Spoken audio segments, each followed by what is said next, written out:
Buongiorno e benvenuti dunque sulle nostre frequenze a Tina Ghilardi e Francesco Nosari.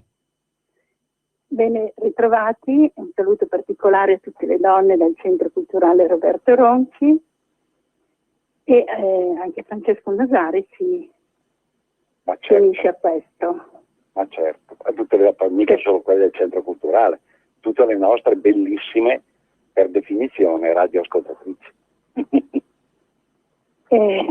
Sento molto poco.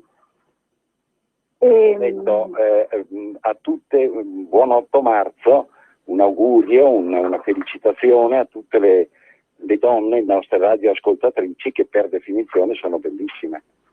Grazie. In questa giornata volevo parlarvi del fatto che al 21 di questo mese noi rappresenteremo presso il Teatro Olmi di Milano, l'Auditorio Olmin, di Via delle Betulle a Milano, una edizione zero, chiamiamola, delle 5 giornate di Milano.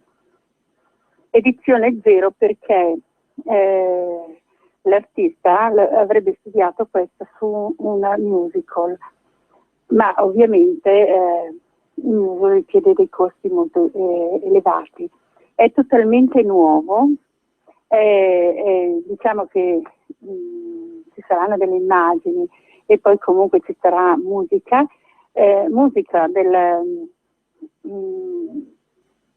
cioè sono rielaborate le canzoni dell'epoca e ci saranno anche delle musiche abbastanza moderne, però fatte in questo musical sulla storia dell'epoca, un po' riportate ad oggi e un po' allora. È una cosa totalmente nuova e per cui invitiamo chi voglia vedere qualcosa di nuovo. È un'edizione zero perché ovviamente sarà poi da rielaborare e di ingrandire. E questo appunto mi sembrava giusto che le persone le sapessero e un poco si incuriosiscano su queste nuove edizioni che comunque ricordano un po' la storia di questa città lombarda e non solo. Cosa possiamo dire di altro, Francesco? La cosa che va sottolineata, una delle domande che ha fatto uno dei nostri soci è stato: ma come mai siete sempre così puntuali, precisi nel ricordare in continuazione ogni anno le 5 giornate di Milano? Adesso addirittura mettiamo in scena, diciamo, la trama musicale di un possibile spettacolo, perché i fondi per fare uno spettacolo del genere ovviamente non li abbiamo, la trama possibile per domani poter avere uno spettacolo di grande efficacia, di grande impatto. Così è un primo passaggio, un primo gradino che si percorre. Perché insistiamo tanto sulle 5 giornate di Milano? Perché è uno dei, quanto riguarda la Lombardia, poi l'unico, ma è l'unico evento, o comunque uno dei più importanti eventi, che rivelano una volontà sociale di un popolo, in questo caso il popolo milanese, nel compiere un'azione di ribellione verso un'ingiustizia fatta di oppressione burocratica. Diciamo la verità.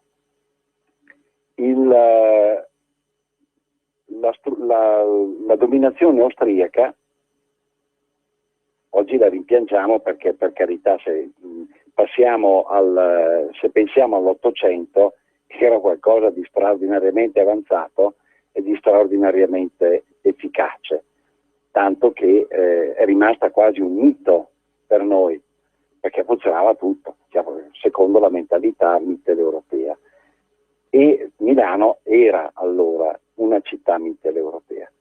Ora, tuttavia, la struttura burocratica austriaca conservava il carattere di dominazione su popoli conquistati.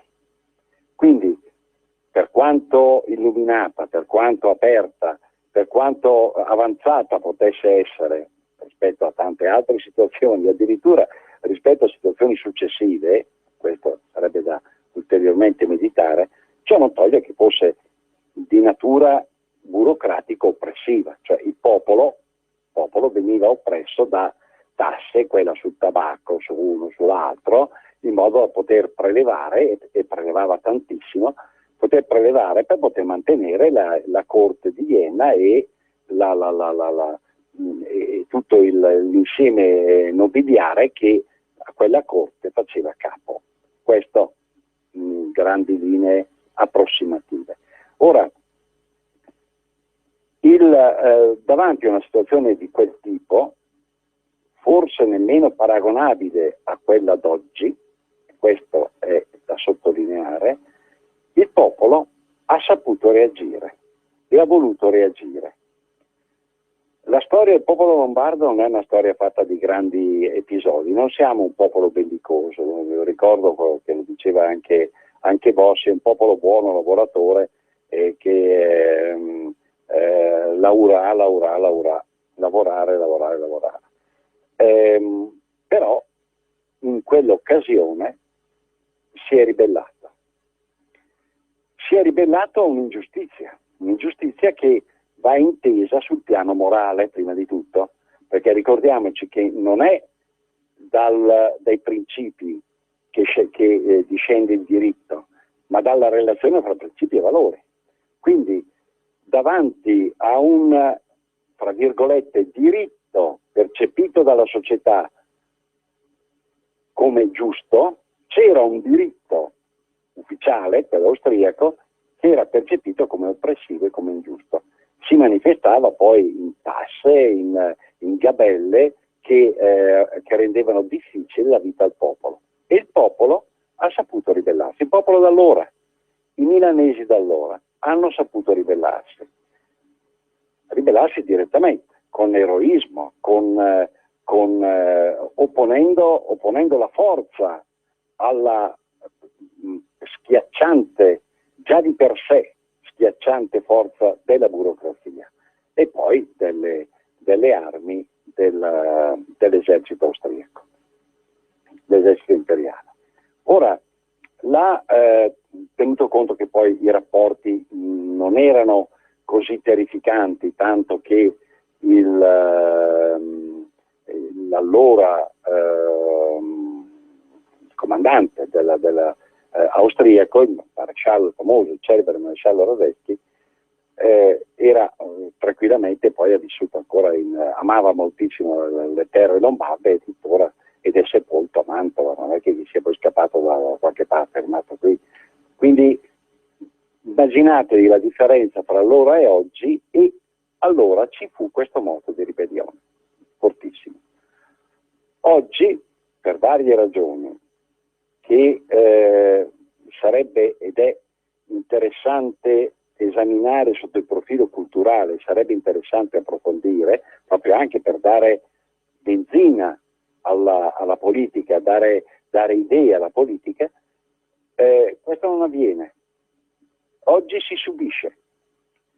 Siamo stati svuotati, eravamo fino a pochi anni fa l'ottava potenza economica del mondo, ma di più, eravamo la seconda area più produttiva del mondo, dopo Singapore.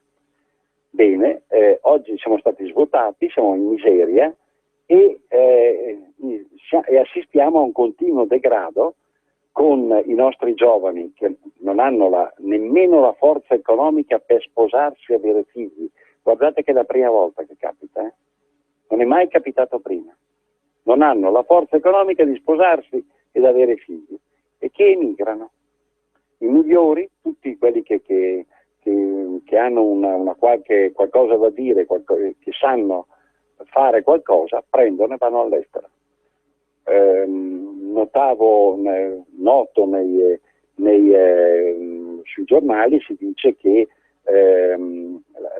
l'aeroporto di Orio al Serio, quello di Bergamo, ha avuto un boom di incremento di passeggeri, di voli eccezionale, ma guarda caso è l'aeroporto che ha i collegamenti continui, giornalieri, low cost, con un po' tutta l'Europa.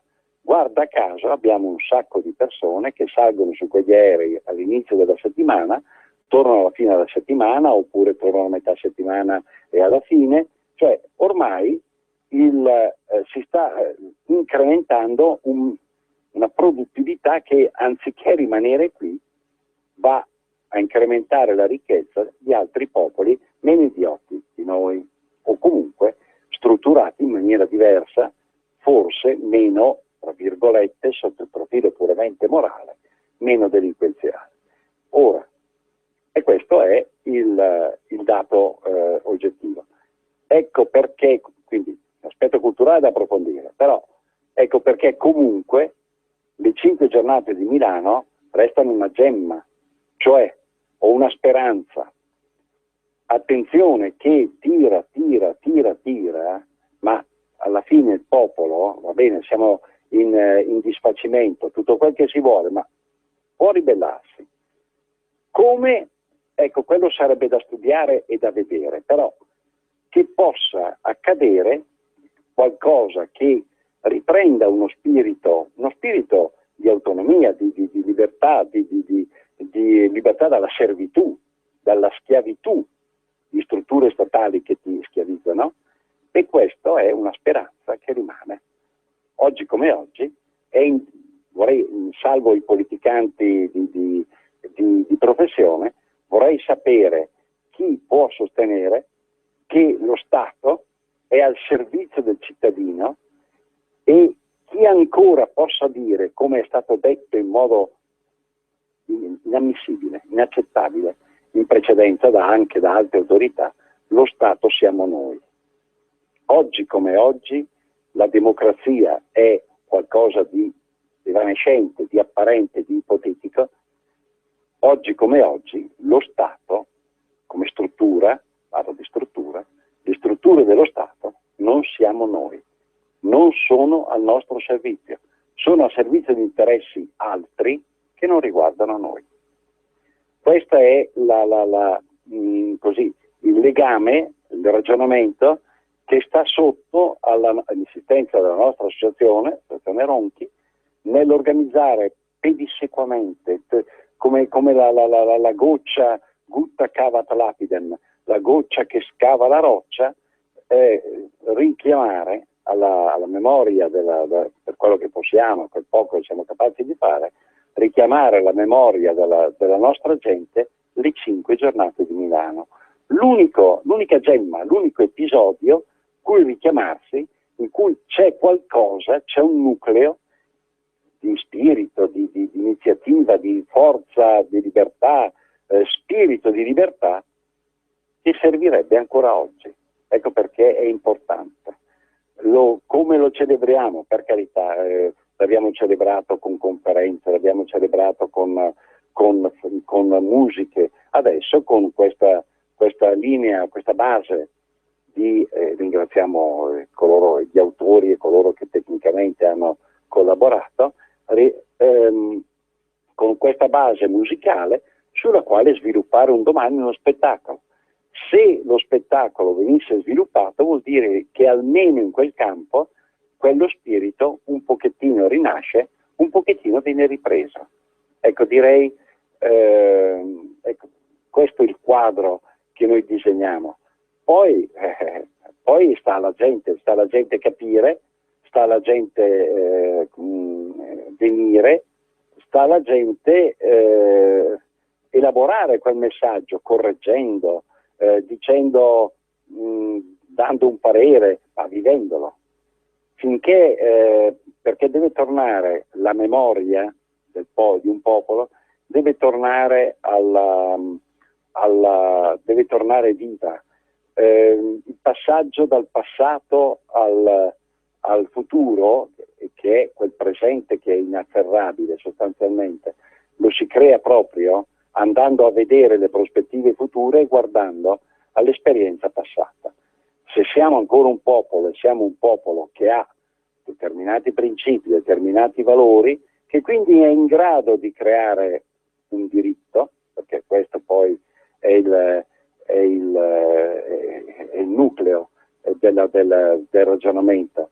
Siamo davanti, non siamo né per una morale assolutista né per una morale puramente soggettiva e relativista, per carità, però anche il termine moralità pluralista non significa assolutamente una parola. Occorre alcuni valori e principi assoluti, coniugarli con altri per poter ricreare una società in cui ci sia un diritto certo, che sia comprensibile, che sia praticato il più possibile da una società che a questo punto torna a essere coesa. Il nostro richiamo è questo, ma teniamo conto che è né più né meno che la battaglia. Una chiamata in attesa. Che abbiamo iniziato nel Ascolta, 85. ma mi sente Francesco? Sì, signora Tina, la stiamo ascoltando. Sì, ok. Ascolta Francesco, di quello che hai detto tu, hai detto delle cose giustissime, cui io vorrei però indicare che il popolo milanese, in quel periodo il popolo lombardo, parlava più o meno la stessa lingua, e qui determinati su dei temi ben precisi si ritrovavano effettivamente tutti uniti, e che quello che conta è appunto un'identità di un popolo che è molto importante.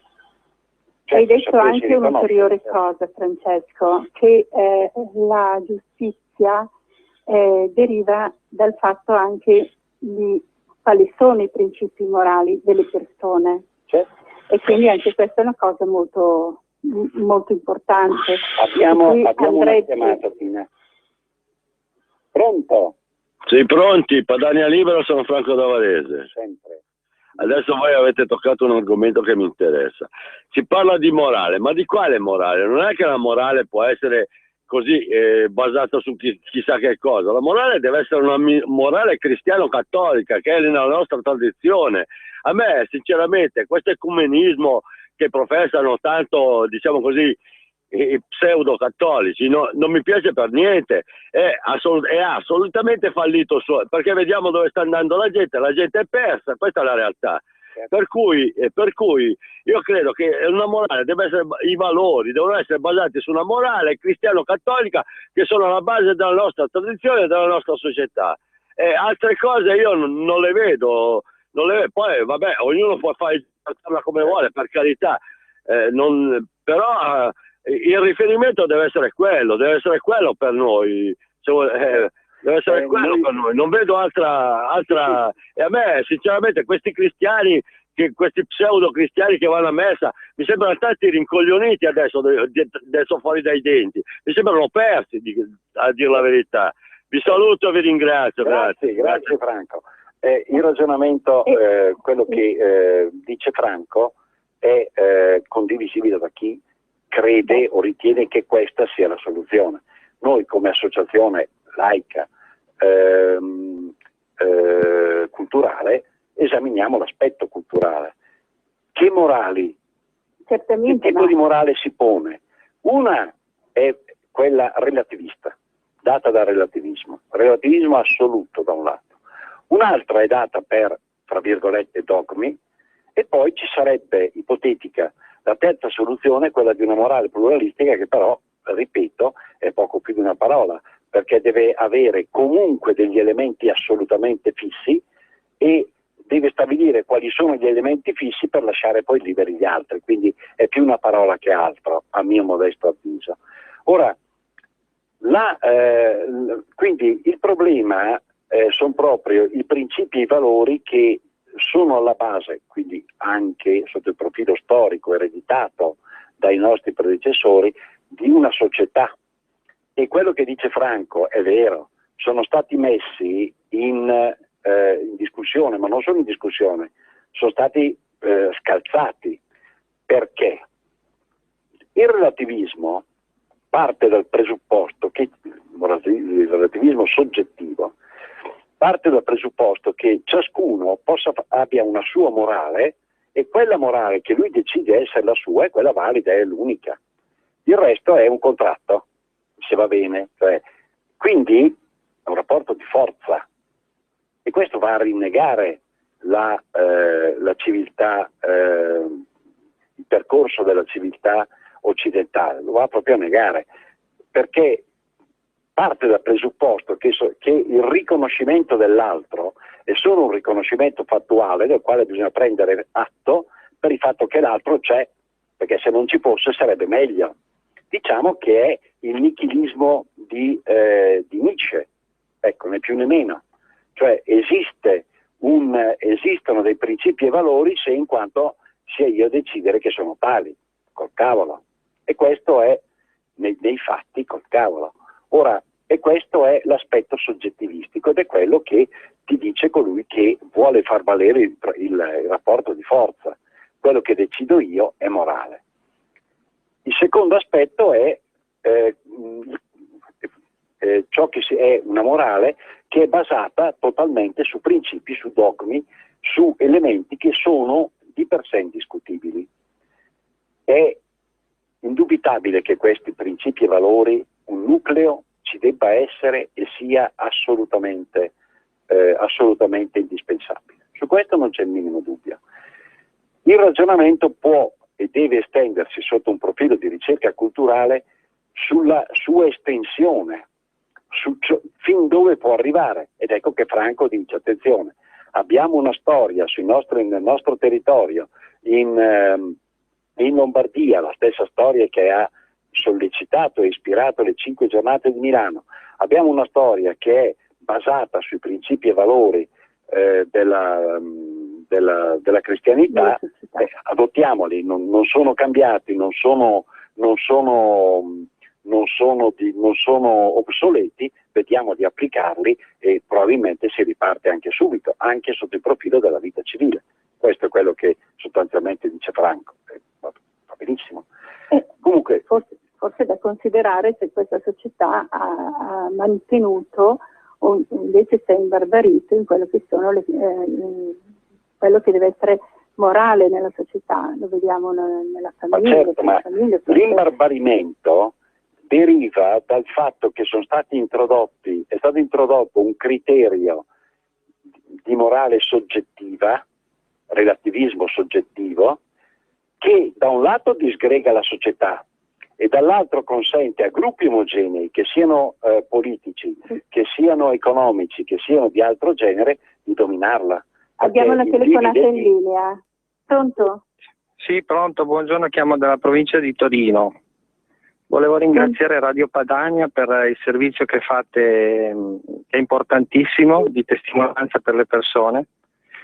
E vorrei fare una testimonianza io personale, dal mio punto di vista. Allora, condivido molto di quello che si sta dicendo in questo momento, però la cosa che mi colpisce tantissimo è questa. La gente oggigiorno non è più abituata a pensare con la propria testa e di conseguenza lasciamo fare a un governo che ci mette in ginocchio, ci schiavizza, ci riempie di tasse, ci fa pagare il prezzo della burocrazia, della mafia in Italia, ci fa pagare un prezzo altissimo e ci nega il futuro a tutti quanti.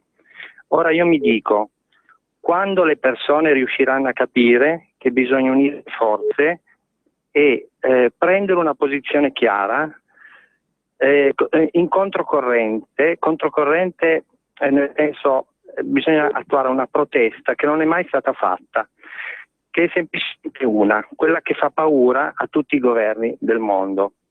Voi mi chiederete qual è questa cosa che fa paura? È una cosa semplicissima. E chi ci mette in ginocchio e ci sta mettendo veramente in crisi in questo momento è nutrito dalle nostre stesse risorse. È semplice da capire. Pronto? Sì, sto ascoltando. Posso continuare? Sì, certo, sto ascoltando. È nutrito dalle nostre risorse, cioè dalle tasse che noi paghiamo. Ora, se noi continuiamo a pagare e semplicemente ci lamentiamo e lasciamo che le cose stiano così, non cambieranno mai. È inutile, a mio avviso, scendere in piazza. Il Notav, i forconi, tutti questi movimenti disperdono energia e alimentano il sistema. A mio avviso la forma di protesta che funziona è una sola, e cioè la ribellione fiscale. Insomma. Sì. È è una posizione che è già stata sollevata, viene esaminata, è la posizione sostanzialmente più o meno che stava sotto anche alle 5 giornate di Milano. Cioè, teniamo conto che quello che diceva, la cosa più interessante che, oltre alla questione dello sciopero fiscale, ma la questione più interessante che ha sollevato il nostro attento radioascoltatore di Torino è un'altra, io l'ho avvertita nelle sue parole, e cioè che cosa succede? Succede che il popolo, essendo disgregato, affida tutto a che cosa? Alla norma. E le norme di legge, non è detto che corrispondano al diritto. Oggi abbiamo un affastellato di norme di legge che sono tutto tranne che diritto. Attenzione, è cosa che non viene spiegata, che non viene detta, ma è importante. Francesco, scusa se ti interrompo, abbiamo l'ultima telefonata e poi abbiamo 2 minuti per rispondere entrambi. Pronto? Sì. Sono io? Sono in linea? Sì. Ah, salve. Niente, no, sentivo, non so se l'argomento è giusto, sentivo parlare di morale, no? Affidarsi alla morale per giustificare, per fare una strada dritta in una società che sembra aver perso il controllo. Mi sembra, cioè adesso si parlava di morale, però non si tiene conto che, a fin dei conti, io almeno dal mio punto di vista, la morale dovrebbe essere non soltanto riguardare i rapporti umani, ma i rapporti con tutto l'ambiente pure. Sì, nessuno dice, certo che comprenda che quello, ma non c'è neanche l'uomo e la sua salute. È chiaro, ma il suo ambiente, il suo habitat, ma non c'è dubbio. Quello che ha detto, dicevo l'ascoltatore di Torino, voglio chiudere rapidamente questo, si affida alla legge, ma attenzione, la norma esiste laddove esiste una società che ha principi e valori condivisi. Il relativismo, che si è introdotto per dividere la società, impedisce la creazione del diritto. Questo è l'altro elemento che va detto e va studiato. Ecco, attenzione, una società disgregata è una società che può avere 250.000, come ne abbiamo, forse anche di più, 350.000 norme, ma non ha un diritto. E con questo, Francesco, purtroppo siamo arrivati veramente al termine dello spazio a nostra disposizione. Bene. Siamo alla fine, Tina. Bene, allora salutiamo tutti. Noi per il momento siamo ancora in piedi. Ci diamo appuntamento domenica prossima e continueremo magari in questa risposta al signore di Torino. Indicato dalle 5 giornate. Esatto. Quindi buona Padania a tutti e tutti uniti. Ma certo. Viva la Padania, viva il Lombardo-Veneto e viva l'Europa dei popoli. E viva lo spazio del Centro Culturale Roberto Ronchi, la cui trasmissione abbiamo appena ascoltato. Missione possibile, il trasloco della tranquillità. Se devi traslocare, la missione è possibile. Grillo Antonino Traslochi. Scopri